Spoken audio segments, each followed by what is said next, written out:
Hello, and welcome back to the Badass Literature Society, where badasses come together to rate and review novels recommended by you. Hi, I'm Michael. This is Barbara. This month we read The Bewitching by Silvia Moreno-Garcia. Silvia Moreno-Garcia is Mexican by birth, Canadian by inclination. Cachanella and Canuck, originally from Baja California, she now resides in Vancouver. She has an MA in Science and Technology Studies from the University of British Columbia.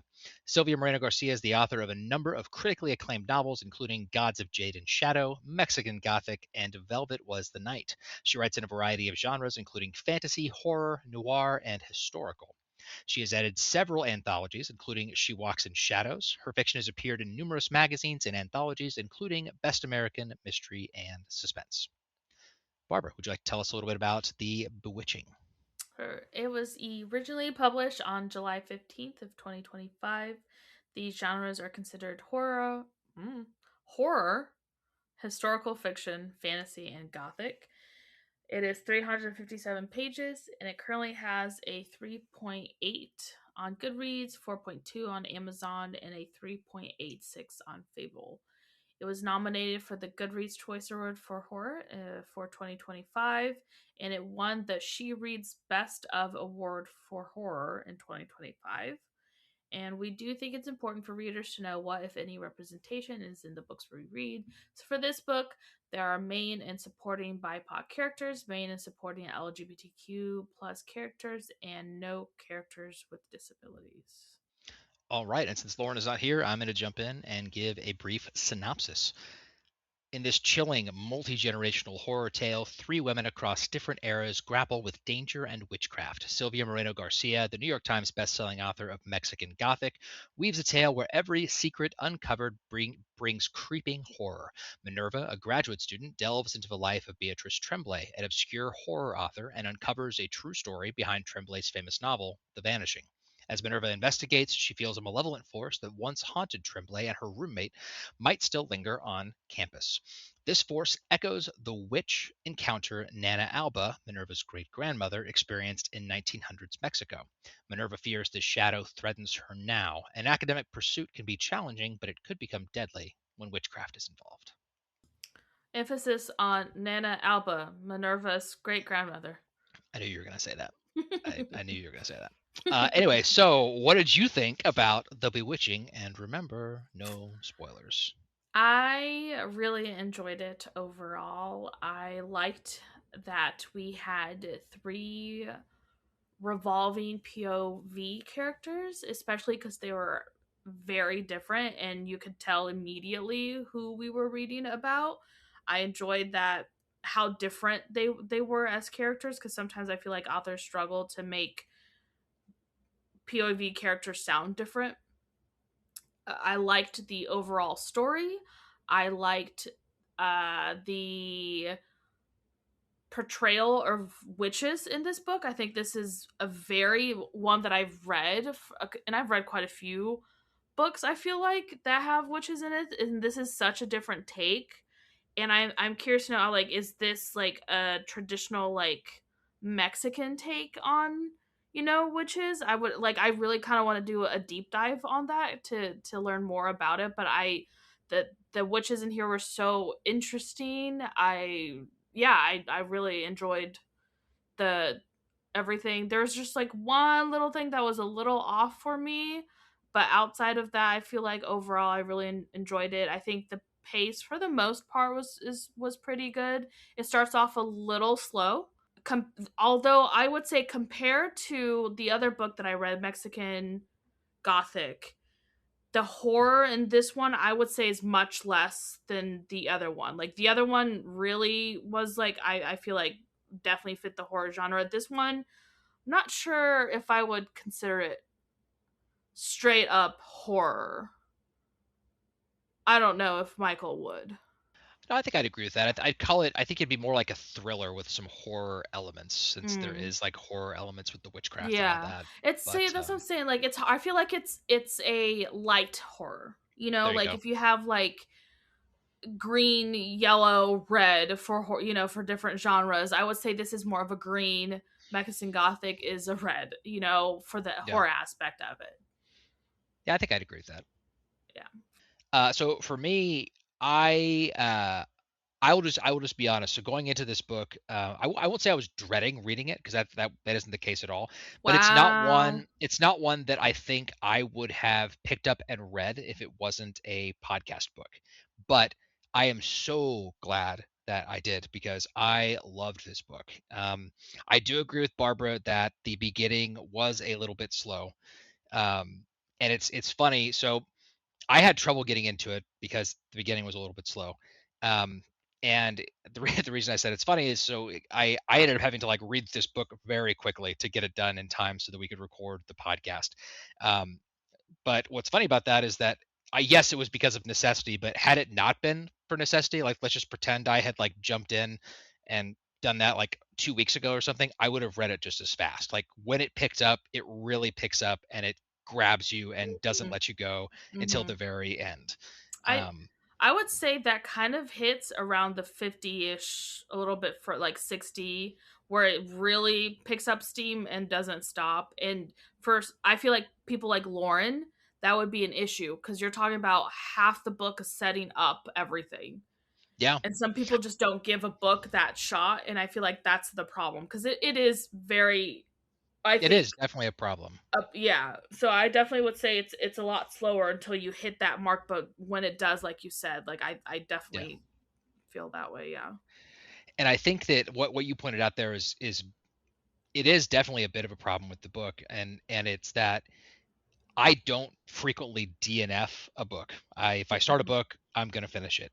But Right. to be honest, if I'm reading something and it's slow and I'm having trouble getting into it and I'm almost halfway through the book, that's gonna be maybe like a potential DNF territory for me Hmm. because it's like I've given this more than a fair shot, Hmm. and if it's still not catching me, like it is problematic a little bit that it's so slow at the beginning. It's not that it's not an interesting story because it is interesting still at the beginning. It's just not as gripping as the book gets in the second half of the novel, if that Yeah. makes sense. I mean, it does. Like, I didn't have a problem with it, but I can definitely see other people have. Yeah. So I can see where people are like, oh yes, this would be slow. It was fine for me. Like, Hmm. was it a little slow? Sure, but I kind of like the setup, so you kind of get invested in what's going on. So, Yeah. And I guess I'm just saying, like, because like I we have a friend that if they start reading a book and it doesn't grab their attention in like the first couple hours of reading it, they're out and that's it. mm, And yeah, someone who's like that is not going to finish this book.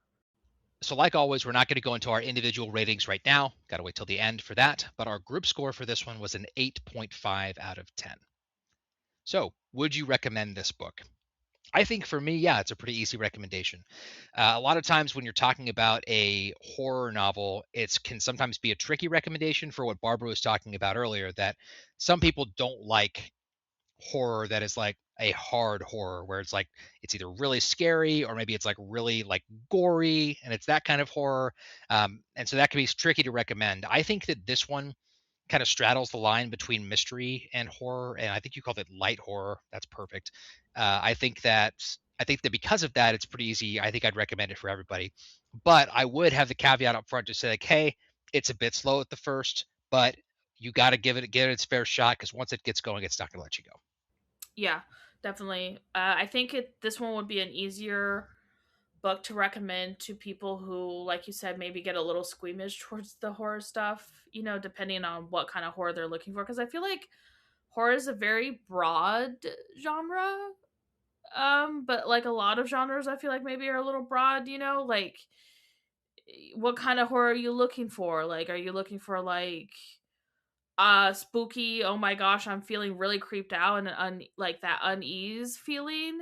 I don't know if I would consider that one that quite one. Like, yes, I was a little tense, but like not a lot. It's more of like I was just curious to know who was the one who was killing all these people, like that was the part Yeah, that sucked me in. So I feel like maybe people who enjoy maybe more of a little murder mystery would enjoy this one, and then I would definitely recommend that to them where they're like, I'm not really a huge horror fan, then I'd be like, this is the go-to for you, then I think you would yeah, enjoy this one. Yeah. yeah. I absolutely agree with you. because I think the parts where I was tense felt more like a thriller on like edge of your Right. seat tense than like Right. scared tense, if that Right, makes sense. right. Or like, "Oh, this is too bloody, I'm gonna skip this." I mean, I've never Exactly. felt that way, but I know, quite a few Sure. people aren't a fan of that type of, Yeah. that they'll either skip it or be like, "Oh, this is a little too bloody for me or a little much for me." So, but Yeah. definitely, like you said, mention like, "Hey, it might be a little slow in the beginning, but like it's definitely worth it. Like just stick with it." Give it a chance. let it let it Mhm. let it get ramped up. Yeah. Mhm. So, for those of you leaving us, don't forget to give us a rating if you like our show. Make sure you're following us on Facebook and Instagram. Our handle in both places is at Badass Lit Pod. We would love to hear from you. If you've got a book you want us to read on a future episode, let us know. Now, Barbara is going to do a short preview of our next episode. Next month, we will be reading A Discovery of Witches by Deborah Harkness. Yeah, so we originally were supposed to read this a couple of months ago, but because of Lauren, she really wanted to read this, so we decided to postpone it for her sake. So, a richly inventive novel about a centuries-old vampire, a spellbound witch, and the mysterious manuscript that draws them together. Deep in the stacks of Oxford's Bodleian Library, young scholar Diana Bishop unwittingly calls up a bewitched alchemical manuscript in the course of her research. Descended from an old and distinguished line of witches, Diana wants nothing to do with sorcery. So, after a furtive glance and a few notes, she banishes the book to the stacks. But her discovery sets a fantastical underworld stirring, and a horde of demons, witches, and vampires soon descend upon the library. Diana has stumbled upon a coveted treasure lost for centuries, and she is the only creature who can break its spell. Is it Dun, daemons, not dun, demons? I'm dun. not No, quite it's sure. it's it's demons. In the Okay. audiobook, they say demons. Okay. It's just a different spelling. Yeah. Interesting. Okay. Remember, the second part of this episode is going to be an in-depth look at the Bewitching. So if you do want to read it, stop listening now and come back and listen to the second half when you are done. My bulky blender was such a pain to use, I ended up hardly ever using it at all. But the BlendJet 2 portable blender makes blending so easy and convenient, I use it just about every day. BlendJet 2 is portable, so you can blend up a smoothie at work, a protein shake at the gym, or even a margarita at the beach. It's small enough to fit in a cup holder, but powerful enough to blast through tough ingredients like ice and frozen fruit with ease. BlendJet 2 is whisper quiet, so you can make your morning smoothie without waking up the whole house. It lasts for 15 plus blends and recharges quickly via USB-C. Best of all, BlendJet 2 cleans itself. Just blend water with a drop of soap and you're good to go. With over 30 plus colors and patterns to choose from, there's a BlendJet 2 to complement just about any style. I rock the ruby metallic print myself because I'm clearly a certified badass. What are you waiting for? Go to blendjet.com and grab yours today, and be sure to use the promo code BADALitPod12.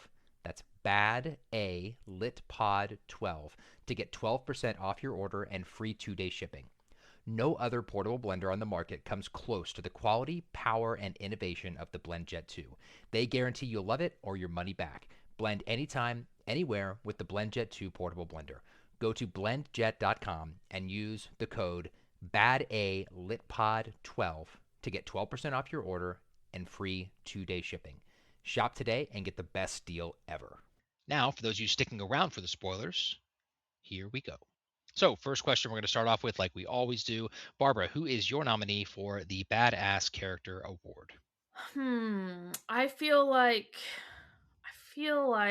Alba edges out a little bit more than her granddaughter Minerva. I mean, Minerva still was dealing with some crap, but I feel like given like Alba I was thrown in with this with like no idea, and then she prepped, her daughter, then her granddaughter, great granddaughter, so forth and so forth. So I would say Alba for. Alba was my vote also. I think she definitely edges out Minerva a little bit. Minerva also a badass, not at all saying that she's not a badass character, but Alba, I mean, she does some badass things, and when she gets to doing it later in the book and doing some killing. But I think that she also edges Minerva out a little bit for me because of everything that she went through. Alba Mhm. experienced a lot more personal loss in her Mhm. story. Not to say Minerva didn't experience some, but it was Right. different. It wasn't like her immediate family, which Alba Right. lost like multiple members of her Right. immediate family. Mhm. So that I think is kind of what pushes her a little bit beyond Minerva. So Alba gets the award. She's the badass character. Congratulations to Alba Quiroga. You win. So let's move on from there and talk about the characters. Barbara, you can jump in first and talk about Alba. Alba is one of the point of view characters that we get. She, like we mentioned earlier, is Minerva's great grandmother. Her point of view starts in, I believe, when she is 17, right? I think. So it's 16 or 17, right Yeah. around there, like late teens. Right. So I can't remember. Maybe it starts at 16, and then I believe she has a birthday in her chapters. But in 1908, so she's the furthest one back. And her story talks about how do you, like, it bridges, because all three of them are connected. All three point of views and all three time frames are all connected. And I feel like hers is obviously connected to Minerva, but it's also, we as readers are learning about witches, how she is learning about witches. So that's kind of her story, is just us as readers seeing, like, oh, there's a bunch of different witches, these are kind of the bad ones. And what happens Right. with her family and how that kind of evolves to where we meet Minerva. I don't know how much further you want me to get into all of No, her. I think that's a good, little mini discussion Yeah. of her.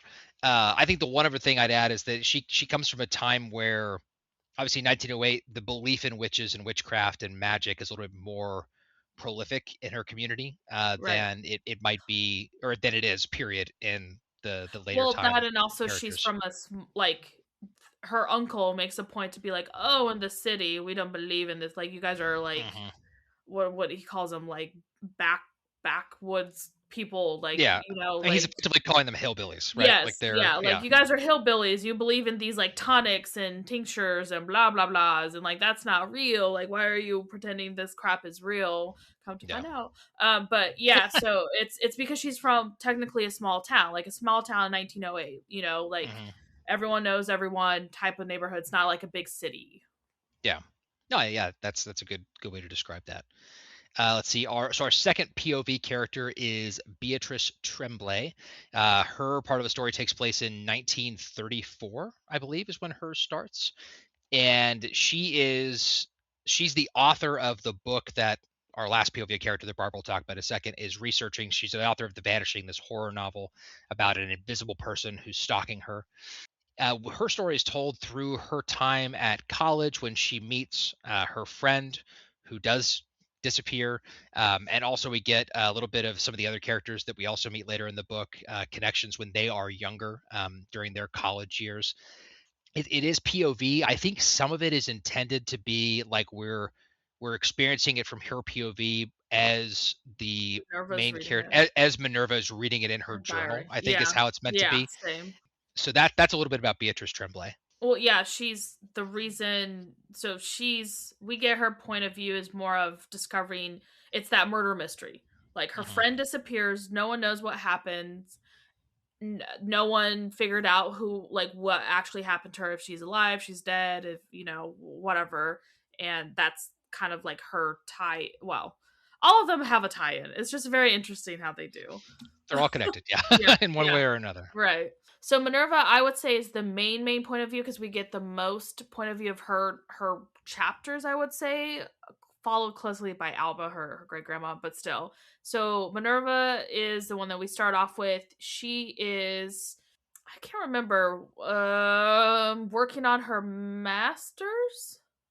That's right. Is that okay? Yeah. So I'm not quite sure what year she is in her master's, but she's working on her thesis for her master's, and she's been obsessed with this author, Beatrice Tremblay, and she's doing research on her and, like, kind of who she was, because there's not much about her. She's only written this one book. It's an obscure author that, and she wants to, like, be like, hey, I want to show, what more she has. And so she's doing this research on her, and it's kind of all their other stories kind of combined with her, because she's the one who kind of bridges the two. So she has Beatrice, and then she's trying to figure out, oh, okay, so what happened with Beatrice's friend? Like, can I figure out who actually, what actually happened to her? Like, why did she disappear, or how did she disappear, or where is she, type thing. And then her connection with Alba is, it's her great grandmother who taught her about witches. and she Hmm. mentions that, and so it's kind of less slowly like seeing how like you would get a chapter of Alba, and then Minerva kind of put what she learned in practice on the next chapter type thing, you know. Yeah. So yeah, and I would say, like I said, she's our main point of view character. Like we start with her, we end with her. I would agree with that. I think if you were to ask me like who the main character of this book is, it would be Minerva. Yeah. The one other thing I think I would add about her that you touched on briefly was that I think she goes into this project. She wants to write her thesis on this obscure horror author that she's a big fan of, and then as she's peeling back layers, it becomes her like trying to solve this disappearance Correct. on top of writing her Right. thesis and doing the research. So Right. that's kind of how that evolves into this murder mystery and everything, all this other supernatural stuff that Yeah. happens too. Our next character is Arturo Velarde. Arturo is Alba's uncle, and he is the primary antagonist of Alba's sections of the book. But you don't know Um, that. but you don't know that off. Well, you kind of know that off the bat because he Well, comes you back know. and he's kind of a creep, and he's kind of encouraging them to sell their farm. And it's But you don't clear know that he's behind everything. no, you don't. Right. You just know he's an He gives antagonist at the beginning in the sense that he's the guy who's trying to push their mom into selling the farm. The kids don't want the Yeah, farm to be sold, but sure, but like you as a reader know that. In Alba's point of view, he's her creepy little well, I should say creepy because I think he's creepy, but like no, she has this weird like obsession with him, I would say, yeah, or like I shouldn't say obsession. So he's from the city, and she's never felt like she fit in her town. You know, big fish small pond type feeling. Like she's like, oh, I'm not like the other people. Like I like to read, and I'm sophisticated, and I don't like doing chores, and I don't like killing chickens for food and all this other stuff. And he comes in and is like, oh, you would be so good at like gallivanting around big city with me type thing. And it's like inappropriate relationships right, because between. it turns out he wants to have a romantic relationship with his niece. And it was very apparent that he did. Hmm. Like it's not Very apparent creepy. to her, but you as the reader can pick up on subtleties, and Hmm. it's creepy. He's literally Yeah, hitting on her this whole freaking time. yeah. And obviously, this is the spoiler section. So Right. nearing the end of the book, we also find out that not only is Arturo the creepy uncle, but he is also a warlock and is behind a lot of the disappearances that have been happening in Alba's life, and he's caused people to get sick and all these other bad things that has happened to her Yeah. friends and family. And so he is absolutely the primary Oh, antagonist. 100%. You And just when you don't learn know that that. he's this very powerful warlock and what that means, he becomes even more creepy. And we'll talk about that Yeah. some more later. We Yeah. won't dive into all of that now. But uh, our next character to talk about, Barbara, is Carolyn Yates. Yeah. So Caroline is originally we meet her in Beatrice Tremblay's point of view because she is best friends with Beatrice, or one of Beatrice's best friends. And she is this really rich girl. You know, like Yeah, she's she's like old. like She's old buddy. old money. You know, she's old money. Comes from like her dad owns this factory, and with Beatrice's point of view of her, she's like she's nice, but she can be a little abrasive, and she's kind of full of herself and blah blah blah. But she's so caring. You know, she likes to spoil me with things, blah blah blah. So that's when we meet Caroline when she's really young. You know, and then we meet her when she's much older, obviously, during Minerva's point of view. And she is, because of her connection with Beatrice, she's the one who has like Beatrice's journal or diary, whatever you want to say, and also an unpublished novel. And so that's how she kind of gets involved with Minerva. Come to find out that, spoiler, Caroline is the one, her family is a family of warlocks and witches. She's a witch. Her father was the warlock. She is the one who killed the Beatrice's best friend, or I would say best friend. She's the one who killed Beatrice's best friend, and then went and married the guy that was engaged to Virginia. Virginia is the girl that disappeared, Right. because he was well off, and her family needed the money, and all these other people who have disappeared during this time frame. It's implied that it's her family killing them for power, essentially, or to keep Yeah. their wealth alive and to keep them alive. Like they can, obviously murder people for different reasons, but that's the that main antagonist of both Beatrice and Minerva. Yes, absolutely. Carolyn is definitely the primary antagonist for Is it the other two Carolyn, not characters. Caroline? Carolyn, yeah. Carolyn? Oh, darn. Yeah. Let's see. Our next character is Valentine Pimentel. He is from the Alba timeline, so the 1908 sections of the book. He is a teenager who's also living in their small rural town. He's a farmer. He's crushing hard on Alba. He really likes her a whole lot. And he also really just cares for her. And when he starts seeing these bad things happen, he and his family believe in this witch and curse and spells and potions and all that kind of stuff. And so he takes her into town, tries to get things to help her to keep her protected, because at this point they don't know who is doing this. That they know who's not doing it. They know of a witch in town who's not doing it, but they don't know who's doing these evil things.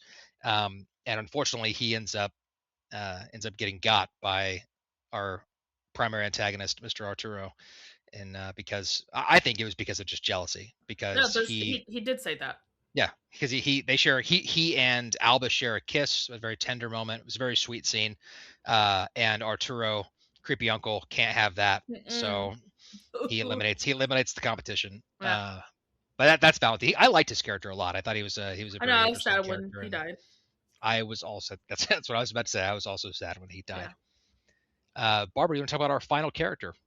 Yeah, so Virginia Somerset is we get her character in Beatrice's point of view, and like I mentioned, she is honestly, I think Beatrice's actual true friend. I don't think Carolyn was an actual friend to Beatrice. She's one of those people who just use people to her benefit.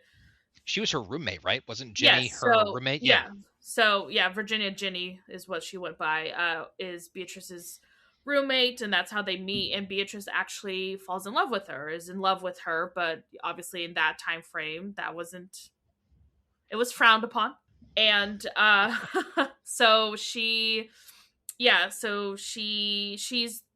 Beatrice's best friend that disappears, and that's who Beatrice kind of spent the rest of her life. Her and Jenny's fiance spent the rest of their lives trying to figure out what happened to Jenny, and Beatrice wrote the novel that Minerva is obsessed with, about the disappearance of Jenny. And obviously come to find out it was Carolyn who murdered her, because Jenny actually is this powers, I guess.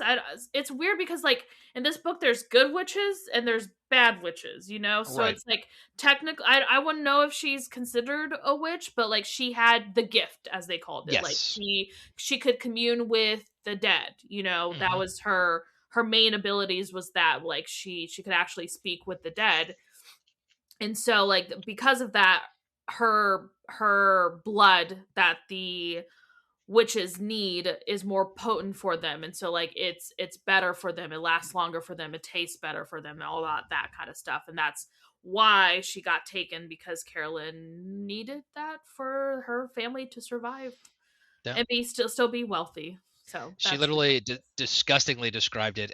Carolyn described it as like having like cheap swill wine versus like a fine aged vintage. Right. That's the difference. The people that have the gift, right? Drinking their blood is that. And I hope that listeners, you like me, as Barbara was naming off all of those names and how they were connected, pictured the gif of Charlie Day tying the red string. All the red string. It's 100% that. Like they're connected here, but they're also connected here, and they're connected over here. Because that, as we talked about this before we recorded the podcast, it definitely felt like that's what we were doing, was like connecting like this conspiracy. Right.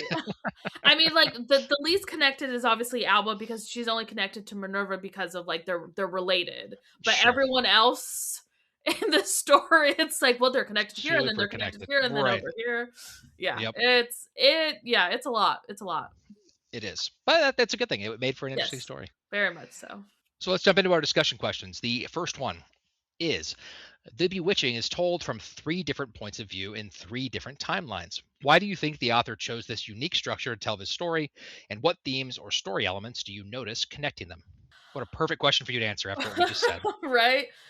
I'm not sure why the author did that. I feel like it made for such a unique storytelling in the sense that like we are getting all these what you might think like, oh, how are these connected stories? Like they're not connecting at all. And then somehow they all relate back to like, we'll say Minerva is like, it's like the Kevin Bacon theory, like you're like 9 connections away from Kevin Bacon or whatever the heck that Yeah, whole yeah. thing is. So it's like if that's the case, it's like Minerva is our Kevin Bacon, right? Like she's the main central folk, and it's like how are all these stories and all this stuff connected to Minerva's story?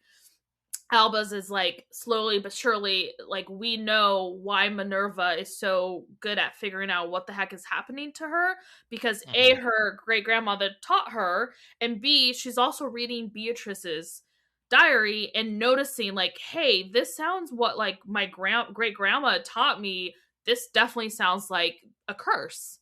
And so she knew how to deal with it because of these two like intersecting stories that she got. And I feel like it opens up the story for more because it would be such a different story if we only had Minerva's point of view and Hmm. telling us the reader, oh well, yes, my grandma told me like she thought her family was cursed, instead of just getting her point of view of like this is what happened. As far as like the different themes and story elements, I've never been good with stuff like that, I'm not gonna lie. uh like I would say, I don't know, like they're connecting to them all, like obviously they're all these women trying to figure out, I don't know, man, I'm grasping at straws here. I've never been good at that kind of like, I don't know, I was stuff. like, how dare you make me write an English 101 essay in this Exactly. podcast? This is uncalled for. It is uncalled for because I have to sit here and think about life, and I've never not on the fly. I cannot think of. I don't know. Tell you what, I I can talk about it when I answer, and then we Perfect. can maybe have a discussion about it, how you feel when I Perfect. say my stuff. Okay. So as far as the first part of his question, how they did the like from 3 different points of view and 3 different timelines, I have a love-hate relationship with this way of telling a story. And when I say that, really, I love this way of telling a story, and I'll explain the hate part right now. So, when you're reading a book and you're really into it and it's exciting, and you get to the end of the chapter and you're like, dang it, that ended on a cliffhanger. I've got to read the next chapter. Okay, that makes sense. In this book, you got to read the next 3 chapters to get the final thing you want to figure out because you've got a cliffhanger in Alba's chapter, and you got to read a Minerva chapter and a Beatrice chapter, and then finally you get back to the Alba chapter. So I don't really hate it, obviously. I just that you end up staying up till 3 in the morning trying to get the plot point you wanted to figure out because it's so split up. But I think it's a really interesting way to tell a story. Like Barbara mentioned, I think that honestly, if it was just from a nervous point of view and she was just telling us like, "Oh, my grandma said this, this, and this," I think that would have been way more boring than this way of telling the story. We actually have like POV from these other characters, even the journal entries, like getting a POV from Beatrice instead of just her reading the journal, like us as the reader reading the journal entries. Like this was a more exciting way to tell that story. It Um, definitely falls under the category of showing, not telling, which I feel like a yes. lot of authors struggle with. Instead of just showing, like, oh, showing us as readers, this is what happened. They're just like, oh, this Mhm. is this is what happened. Here, let me just tell you real quick. So you're kind of left like, oh, can't I Right. experience that as a reader? Exactly. But that's it. That's a really good way to put that. As far as themes or story elements that I noticed connecting them, obviously the overarching theme of this book is witchcraft, right? That's connecting all 3 timelines of the story, even in the middle timeline where they don't even know it, right? Because they don't realize that Carolyn's a witch. I don't think they fully know what Jenny's powers are, or like her, gift, as Carolyn described it. So like that's the overarching theme that connects everyone. But you've also got the theme of how do I want to, like, I guess like sisterhood, the connection and strength of both female relationships and female friendships, and how those can twist and turn in the sense of Beatrice's story with Carolyn, where maybe Carolyn wasn't really her friend at all. She was just using all of them. You've got Minerva, who is a student who maybe struggles at making some of these connections with other people and getting to see that. And then you've got Alba, who it's it's I guess female struggle might be a more accurate I was gonna way say to female friendship. say. The only one I who think actually had other female friends was was Beatrice. Beatrice. I think female struggle is a more accurate way to Mm. describe the theme. And you've got Alba, who is like her main person that people that she's counting on are her brother and her mother, and the uncle comes in and f's s up Yeah, for but everybody. you keep saying that, Michael, but like as you have to remember, like us as a reader, obviously we see him and we're like, he's kind of sus. But if you're Yeah, reading it in Alba's point of view, she idolizes this man. she does. Oh yeah, absolutely. Because like you said earlier, like he's like he lives in the city and his life is so exciting, and they get letters from Uncle Arturo talking about all the fun and exciting Yeah, things he's he's doing in like the city. he groomed her. That is literally what 100 he did. 100%. Like heart stop, easily Yeah, he groomed her. 100%. Yeah. 100%. Okay, our next question. As Minerva investigates Beatrice Tremblay's life and the events behind The Vanishing, she recalls stories her grandmother told her about witchcraft. What lessons do you think Minerva draws from her grandmother's stories?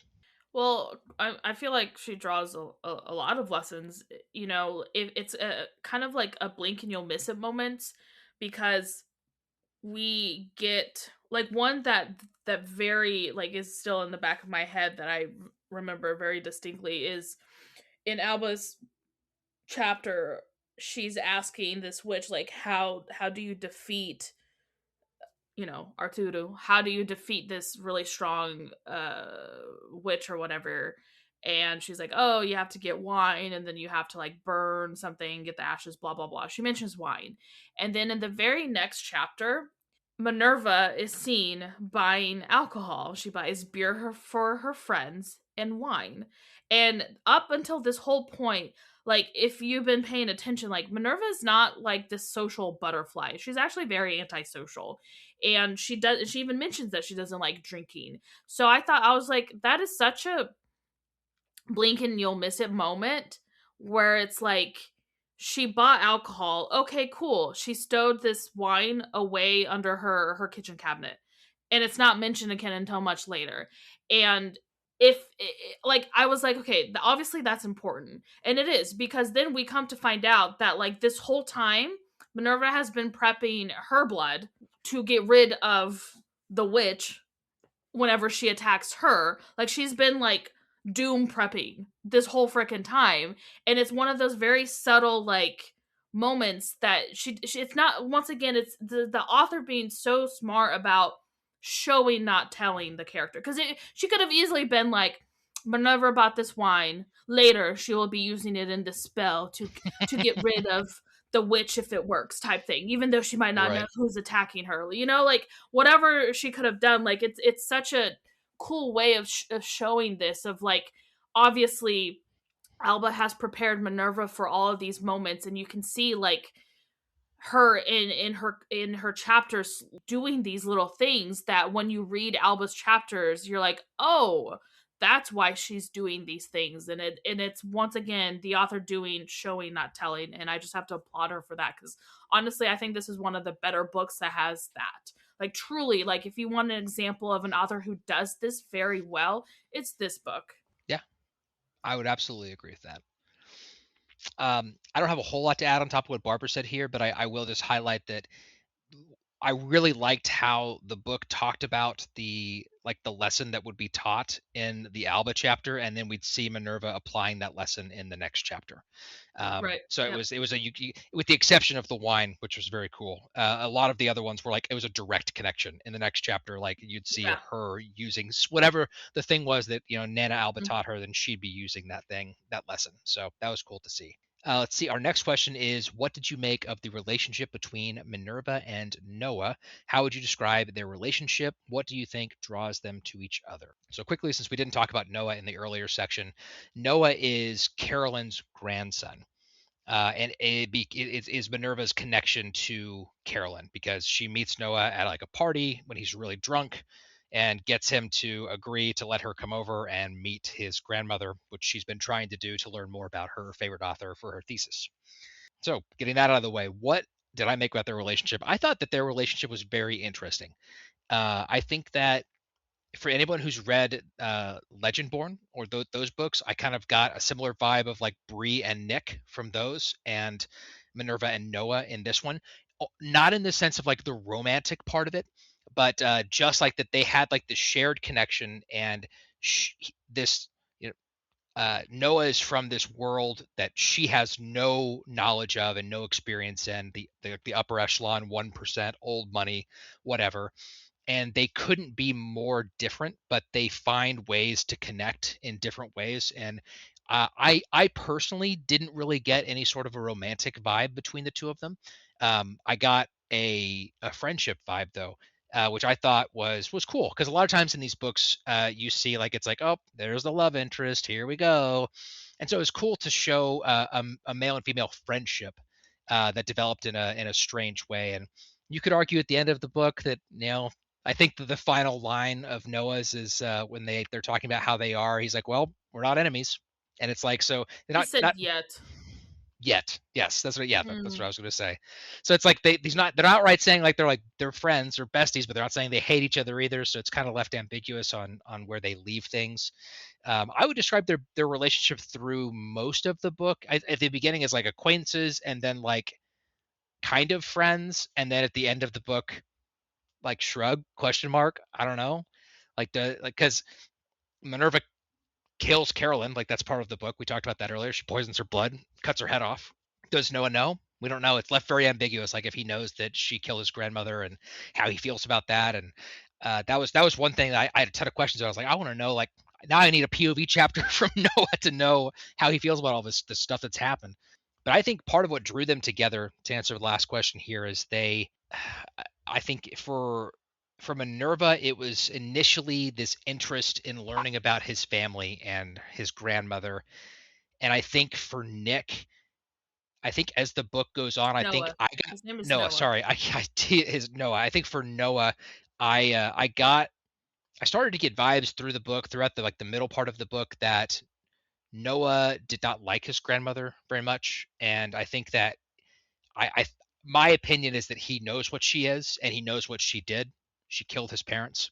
And I think that he saw something in Minerva that he thought he could use her against grandma potentially. And so I think that was kind of what sparked that part initially. And so they both had ulterior motives going into this relationship of convenience, I guess. And then they end up kind of sort of becoming friends through part of the book before they are not anymore. It was, like I said, it was a very interesting relationship. It wasn't stereotypical or cut and dry at all. And I think that's why I liked it, because it felt more like a human relationship where there's flaws, there's problems. It wasn't just, boy meets girl. Oh my God. Like it was I really enjoyed their story. Yeah, I would describe their relationship as friendship of inconvenience. Like Michael mentioned, I feel like both of them were actually using each other. Minerva to use Noah in the sense like she needed access to his grandma, needed access to his grandma, and then like he was just kind of there, and so then she was like, well, I guess I can use him to like further my studies, essentially. Like, I can call him to give me a tour of this location. I can ask him questions about Beatrice, and like how can I use him to further what I need to do. In Noah's case, like Michael mentioned, I think what drew him to Minerva is I read him as lonely. 100% he does not like his grandma. Like that was, I feel like, a very obvious, given the fact that he was not a fan of grandma. Whether he knew, I feel like he pretends, I feel like, that he's dumb and comes off as this like, oh, I'm not a very smart person, but I think he is people smart. He's Mm-hmm. and because of what he is. Like I feel like that family needs to kind of be people smart because they need to draw in people to for nefarious reasons. And so he definitely has that little charming way about him. He's not book smart like Minerva is. And so like he uses that to be like, oh, well, maybe I can I think he was lying about the fact that he doesn't have his powers. And B, he definitely, I feel like, used Minerva to kill off grandma. He definitely felt like a bird in a gilded cage scenario, and he even says like, "Oh, everyone's saying that I'm free at last," and like, 100% I feel like that is the case. I think he started doing what his dad wanted to do, is the fact is leave this family creepy ass legacy behind and not kill people to get ahead in life. Whether that makes him a good person or not, I kind of had also this kind of creepy, not creepy, but like sinister vibe from him, because Minerva at the end is like, I don't know what he knows. I don't know how much he knows. I have no idea. And I read the whole like, we're not enemies yet kind of as a what is the word we're looking for here, not a threat but a little bit like telling Minerva Hmm. like, hey, like we're not probably friendly, but like you're not an enemy yet, but I know that you know that I know type thing. And she even mentions like, I have no idea if Noah's gonna come after me, or like if he's even interested in like attacking me or whatever. And I feel like he's kind of in the middle. I feel like he's a very, very gray character in that regard. You know, like he 100% I think knows the past, his family's history, but I don't think he particularly cares to be a part of that. You know, so it's a very, I did not get romantic vibes at all from them. I definitely think like he was flirting with Minerva, but I feel like once again he was doing it to get something out of it with her, like getting rid of grandmama so he can just not be in school and just spend the money however he sees fit type thing. And the fact that she murdered his parents, you know. I think that definitely plays into it. Yes. Okay, next question we've got here is The Bewitching has an immersive and unforgettable atmosphere of dread. What makes universities such popular settings for spooky and dark tales? And what scene did you find most frightening or unsettling, and why?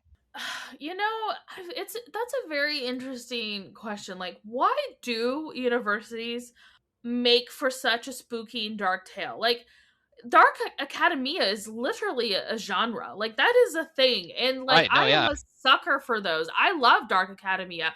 I don't know. I truly don't know what the pull for why that's such a thing, but it is. Like I'm a sucker for it 100%.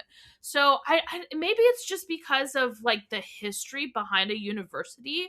Like if you think about it, unless it's like a brand new university, which I've never read a book where it's like, hey, we're this is our five-year reunion of our university. Like it's old. These universities are old, and because of that there's such a rich history behind it, whether that's a good history or a bad history. Like that could be, you know, witchy history, or that could be super racist history, you know, or that could be like an evil history, or like we're summoning demon history, or like hell, it could be maybe like angel, and it's like, oh, we're trying to like prevent the end of the world history. Like I feel like it's just like the possibilities are endless because of this. Like you can do so much in this setting, regardless of like what type of thing you're doing in there. And if you think about it, like walking around in universities, like because of that rich history, is like the possibility, if there's going to be some hauntings, if there's going to be some ghosts, if there's going to be dead things and all these things,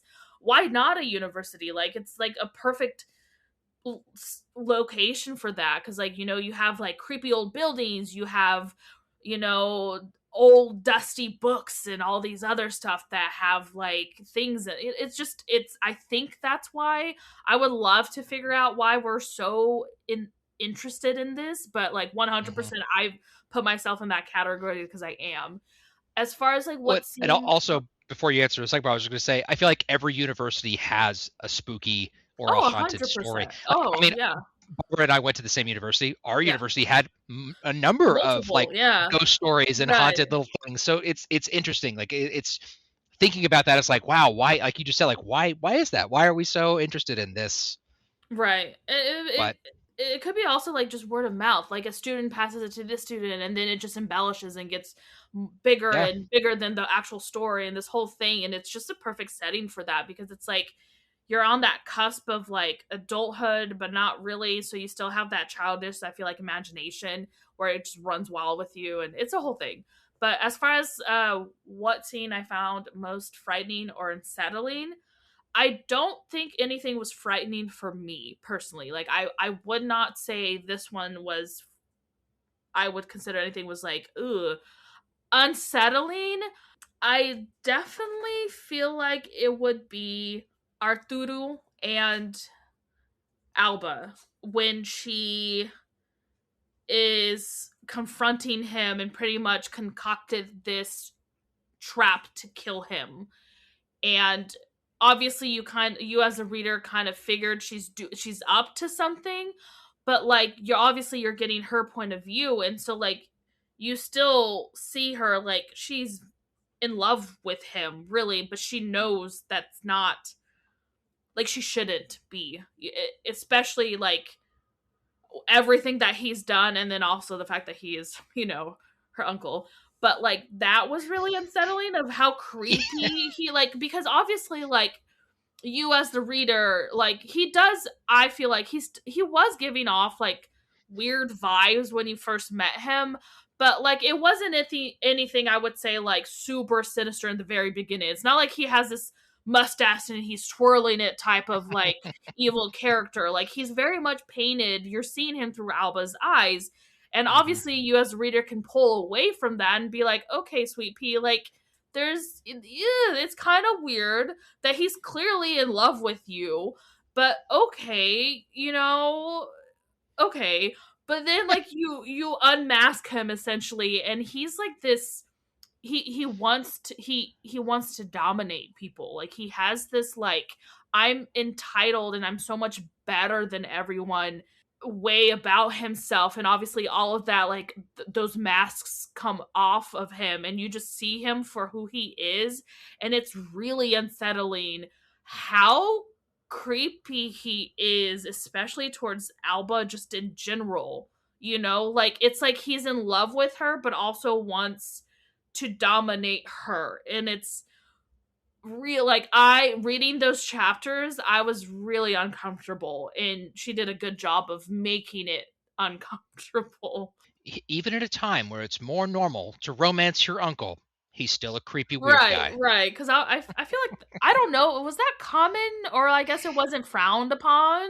I think, I really think like in 1908 it was probably frowned upon. Like I think like Still, obviously, forever ago you've got like all these like dynasties that have all this right. like inbreeding stuff. But I feel like I don't know. I don't know. I wasn't alive in 1908 obviously. Maybe it was totally normal, but they made it weird. So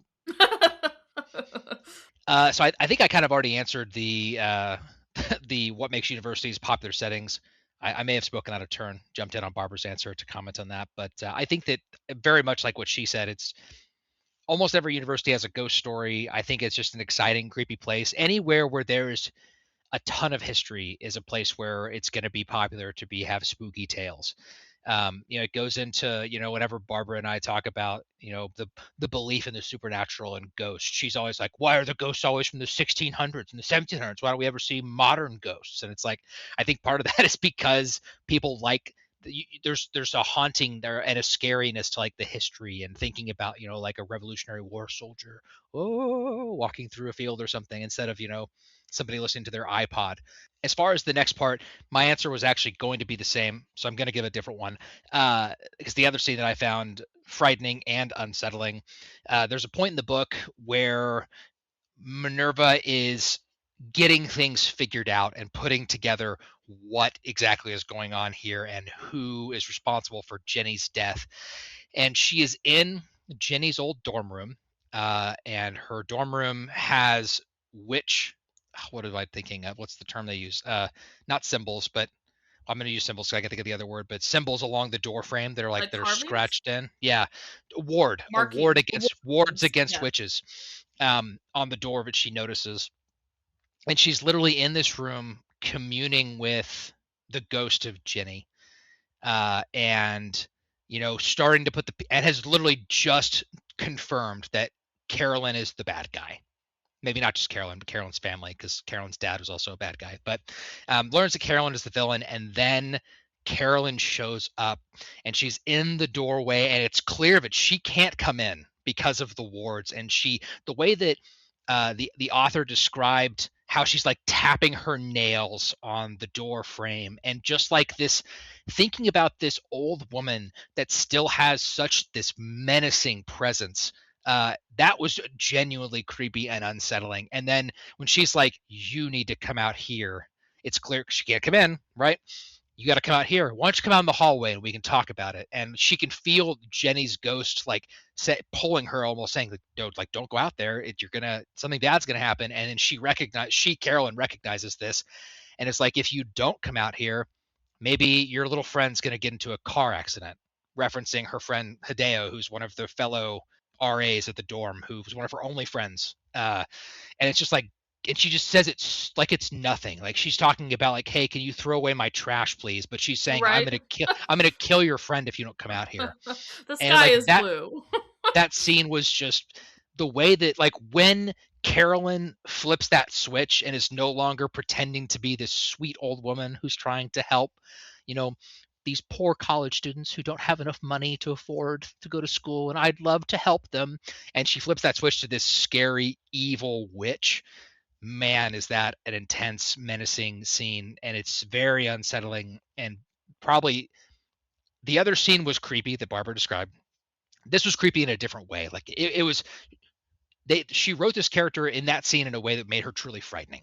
And I think that I applaud her for making a little old woman this menacing villain. It's funny, I never saw her as little. Like, I just feel like her presence just demanded attention. So I never pictured her small, like physically small. I never pictured her physically small. Obviously, she's old. She's like, I don't know, in her 80s or 90s or something at this point. But and I guess I'm just saying, like, when you think about like an 80 or 90-year-old woman, you don't think of a threat. That's what I meant by that. Right. And that's what I was going to say. Also, I would like to like shout out, like, normally when you think of like evil witches, like you think of kind of haggish appearance, right? Like kind of ugly or weird looking, decrepit or whatever. Like she did a good job of being like, they don't look like that. It's literally their presence that's menacing, not their physical appearance. Except Carolyn did when the makeup faded away and her wig came off in that scene. But it's because she was dying of cancer, Michael. That has nothing to do with, like, she was losing her hair. She's like 90 years old and dying of cancer. What do you, like, that had nothing to do with her being a witch, dude. I just meant like the little bit of the appearance there was sure facade that Carolyn put on to look younger than she was and all that too. But it's more of like apparently their breath smells like dead things. Because obviously they're eating. Which was also a creepy thing to read about. Right. Yeah. Moving on to our next question. Minerva, Alba, and Beatrice are three different women separated by decades and by culture. What similarities do you notice between the women? What are some differences in the way they respond to the supernatural happenings they encounter? And what do you think accounts for these differences? Okay, so similarities between them. I think they're all similar in that all three of them are strong women. That's one similarity that they have. They are strong, curious women that will not allow themselves to be like shut down or like forced into another direction by someone else. They are also, as far as differences in the way they respond to supernatural happenings, I think Alba is probably the most open to it because she lives in a time where, culturally witchcraft isn't like this fictional fantasy. It's people believe in this stuff. And it wasn't that long before the Alba chapters that, people were burning witches and hanging them and all sorts of horrible things in the Northeast. And so I think that's how she responded to it, is in a more normal way. Beatrice, I think, responded to the supernatural stuff in a somewhat inquisitive way, but not super. You could tell she didn't really fully believe in all of it until her friend disappeared.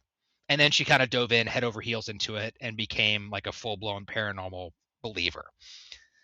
And then Minerva, I think, is living at a time where, in 1998, I don't think a lot of people believe in witchcraft anymore or magic and all that stuff, but Minerva does, at least to some extent, because of the lessons that her grandmother taught her.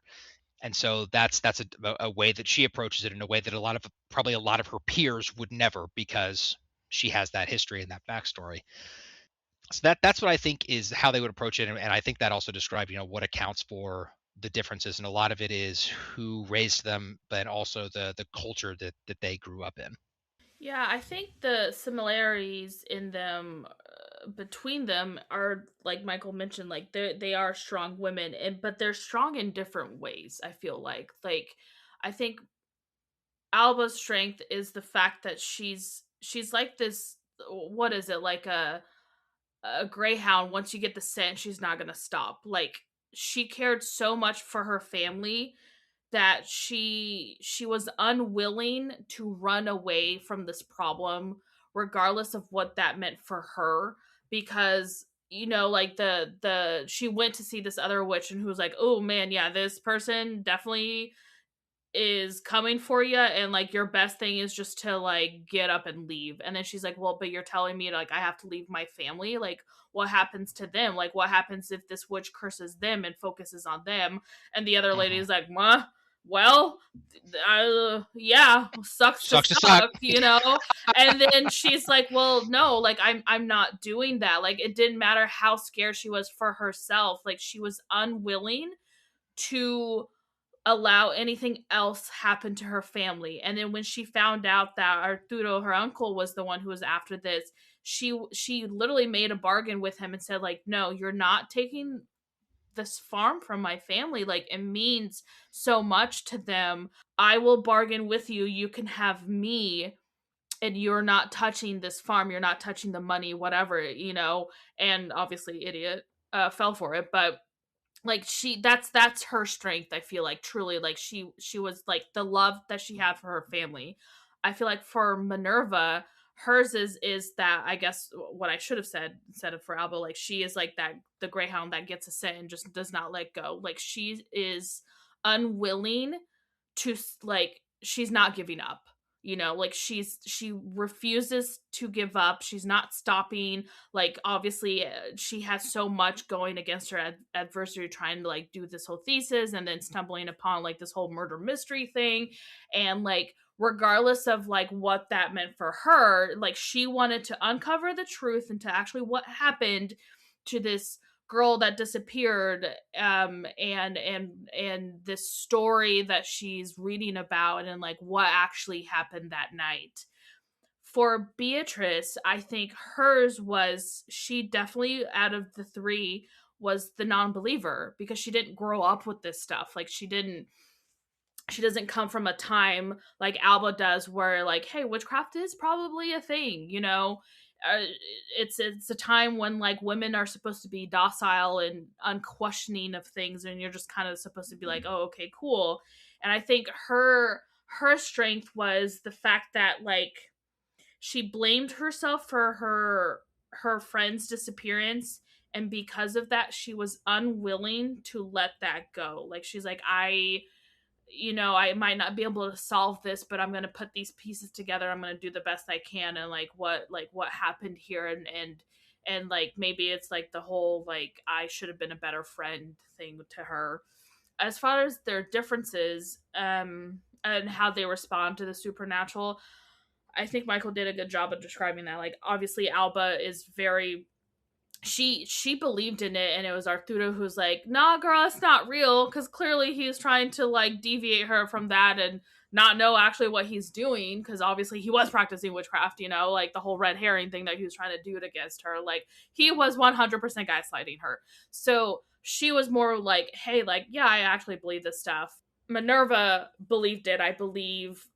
I think so. She grew up hearing all this stuff that her great grandma was telling her, but I feel like she was like, okay, grandma, like, sure, which is the real, like, let's get you to dinner, like that little meme. And then when she started reading Beatrice's novel or journal, she's like, "Oh crap! Maybe Nana Alba was actually telling the truth, and this actually is happening." And like everything that that Alba mentioned, like Beatrice is mentioning that was happening too. So she's like, "Oh, actually, this is real. Like this is real." And instead of her being like, "No, I don't believe this," she took it in stride and was like, okay, I'm going to run with this then. If this is real, then I'm going to do A, B, and C. And she was like, hey, guess what? I was right. Once again, I feel like poor Beatrice. Like, she was definitely a non-believer. She's like, nah, I don't think any of this is real, to the point where she was telling her friend, like, she kind of was like, hey, you're crazy, like none of this is actually happening. Unfortunately, it took Beatrice losing Jenny to be like, hey, maybe actually this was happening and this actually was a thing.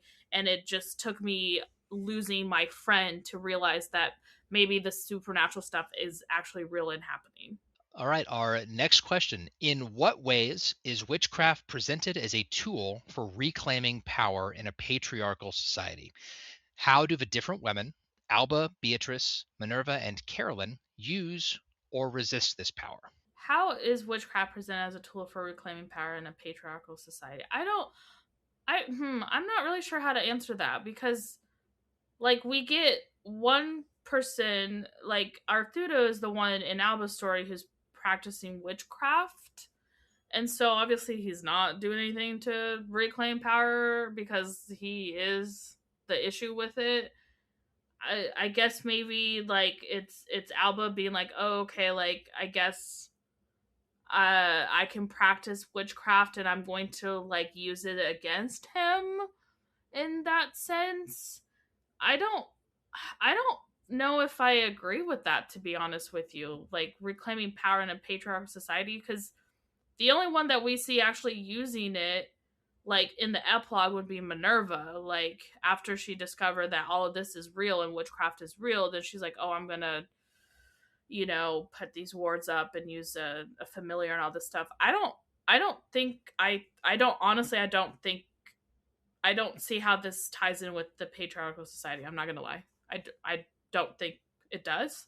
As far as the second question, how do the different women use or resist this power? I guess if we're talking like, I think out of all of them, Carolyn is the one who's using her powers the most. And honestly, I don't really think she's using it as a reclaiming power over the patriarchal society. Like, I really feel like she's using it to benefit herself in a patriarchal society. She's not doing anything to be like, screw the man, like women power. She's just like, I'm stuck in this world and I'm gonna do the best I can with what I have, type thing. How did they use it? I mean, obviously Alba uses it against her uncle, but I don't think she, after that, I don't think she used it as a defense. I feel like it wasn't like what you would say like Carolyn is attack, Arturo is using it as an attack, Alba's using it as a defense. Like she knows about it, she knows these people have these powers, and so instead she's being like defensive about it. Like, how can I protect me and my family against these people? And I think she teaches that to Minerva, who is also at the end, I feel like, using it. Like she's not going out of there and being like, I'm gonna drink people's blood and murder people and eat their heart to, fulfill this need that I need for like power and reclaiming all these things. Like it's more like, how do I protect myself from these people out there who want that kind of stuff? I don't think Beatrice used that at all. So, I would agree with that. Beatrice definitely didn't. Yeah. but I guess just in general power, I guess you can see like Alba, Minerva are like people who have power who don't use it for bad. Carolyn is the opposite. Like she has the power, she knows it, and she's gonna use it to her own benefit. Whereas like Minerva and Alba are like, we have these powers, we're not gonna go out in the world and just be like power hungry. Like we saw what that looks like, we want nothing of that. We're just gonna leave in our quiet little cottage and leave us alone type thing. So for this question, I think that the character, at least in my opinion, that most used witchcraft as a tool for reclaiming power in a patriarchal society would be Alba, because her uncle Arturo is like the poster boy for patriarchy. Like he's an absolutely awful human being, even not considering the fact that he's a warlock doing all these crazy evil magic things. He is forcing her mother to do things that she doesn't want to do, and like selling the farm. He is forcing himself upon Alba and saying like, I'm gonna have you. Like whether you agree or not, and you say you will or not, I'm gonna do it. I'm gonna have you. And he's all about, like Barbara said earlier, domination and control. Like she was absolutely like his goal was to subjugate her. And so she uses the witchcraft to, I think, absolutely go against the patriarchy, because I think he is the patriarchy in her story, to kill him and completely cut off his plans and make him weaken him. That scene where she poisons her own blood and he thinks he's getting exactly what he wants and getting to have sex with her, and in reality he's sucking her blood and that blood is poisoning him. And then so the moment in that scene where he is no longer the strong, manly patriarch of the family, he's weak, sniveling, and begging for his life. I loved that scene. I loved that for Alba before she chopped his damn head off. I was not expecting her to chop her head off, chop his head off, but that is what happened. That was pretty epic. Like Barbara said, Beatrice didn't really use witchcraft at all. Minerva did. As far as, I guess, against a patriarchal society, you could argue, like Barbara was saying, that Carolyn was not really using her power to you know, be like, oh, I anti-patriarchy, go girl power or anything like that. She was like, hey, this is the system, and if I have to live in this patriarchal system, I'm at least going to be just as powerful as those men. And Carolyn is absolutely an evil person, but you can't argue that she's also she was a boss ass bitch too. Like she was very powerful. She swung that power around, and yes, she was a bad person, but like you said, she wasn't fighting the patriarchy. She was just like, if this is the system, I'm going to be as powerful as these men are and not allow them to subjugate me. Right. She's like, I'm going to stack my own deck, but only mine. Exactly. And so I think that's my answer for that question. Moving on to our penultimate question. What did you think of the epilogue? What do you think will happen to Minerva after the story is over? I liked the epilogue. And I'll add to that. So a lot of books that we get these days, especially if it's like a deluxe edition or something, include like a bonus chapter. And my idea about a bonus chapter normally is like, I don't want a bonus chapter. They didn't want to include it in the book. Why do I want to read it here? It's like, in this book, I wanted a bonus chapter. I would have loved after the epilogue to get just one single chapter, even if it was like 5 pages long, about Noah's perspective, because he was the other surviving character at the end. Anyway, I really liked the epilogue. I thought it tied things up nicely. I thought that tense moment between Minerva and Noah, and like Barbara mentioned earlier, like this kind of maybe threat that he says to her before they part ways, and she doesn't invite him into her house because, hey, he's got the gift too. And I think that what you said earlier, like, he's not this stupid, drunk frat boy that he's putting off this persona of. Like, I think he's very smart. I think he likely has a lot of power. He just maybe wasn't letting his grandmother see. But so I enjoyed the epilogue. As far as what I think happens to Minerva after the story's over, I hope that she's just living her life and enjoying it. She's obviously using some of this witchcraft stuff, the more tame spells, like she has a ghost cat as a pet, which is kind of a little fun thing in the epilogue. Familiar, which she mentions that her grandmother had a ghost pet also, or a familiar, an undead parrot, I think, right? Yes. So I enjoy the epilogue. I think that I hope Minerva's living her life. I would be interested in a follow-up story to this if there's more story to tell on what Minerva's doing. I think there could be more story to tell there potentially. But yeah, that's my thoughts on how the ending wrapped up. Yeah, I mean, I enjoyed the epilogue. I thought it was really interesting because it's the whole, do we know if Noah is evil? Do we know if Noah knew what his family was doing? Do we know that Noah knows that Minerva killed his grandma? Do we it definitely, I feel like it wraps up most of the story and then gives us kind of like this uncertainty of like, does he know all these things? Is Minerva truly safe from this crazy freaking family or not? And as far as like what I think happens to Minerva after the story, I think it's funny because like she was already a pretty antisocial, kind of kept to herself, I would say overly cautious character, and I think she's going to be more so now, but because she recognizes there is power and there is witches out there, and now she knows what she's looking for. She's definitely going to just be maybe cautious with them and protecting herself. And I'm hoping that she I don't know, maybe she spreads the word out for other people, kind of how like Alba did for her, like gets more people to protect themselves, like use it for the, like I said, mentioned like the defense, the protection of themselves and their loved one, versus like how Caroline's family was using it for power and to make them better and take over or like dominate other people. Same with like Arturo. So And then our final question is a question just for Barbara. Silvia Moreno-Garcia is known for her mastery of multiple genres, but if you've read multiple books by the author, what common themes or ideas do you see uniting her body of work?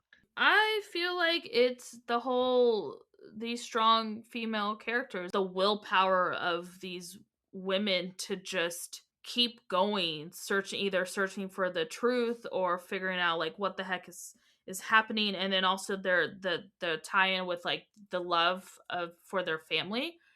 Definitely noticed that in both books, like they're unwilling to throw their family under the bus to save themselves. Like they're all very much like, no, like regardless of what's happening to me, like we're both gonna get out of this, or like we're all gonna get out of this, or I'm gonna figure this out so we're all okay. And regardless if that means like blood family or just like someone they like, a friend or someone they really care about, like they're unwilling to do that. And just like the unwilling to compromise for others regardless of like society telling them they should be this, like you should be this docile creature, you should be this. The unwillingness to just bend over for society and be okay with the fact that they might be like a piranha in society of like these women who are like, no, like I'm not just going to fall in line with everyone else. I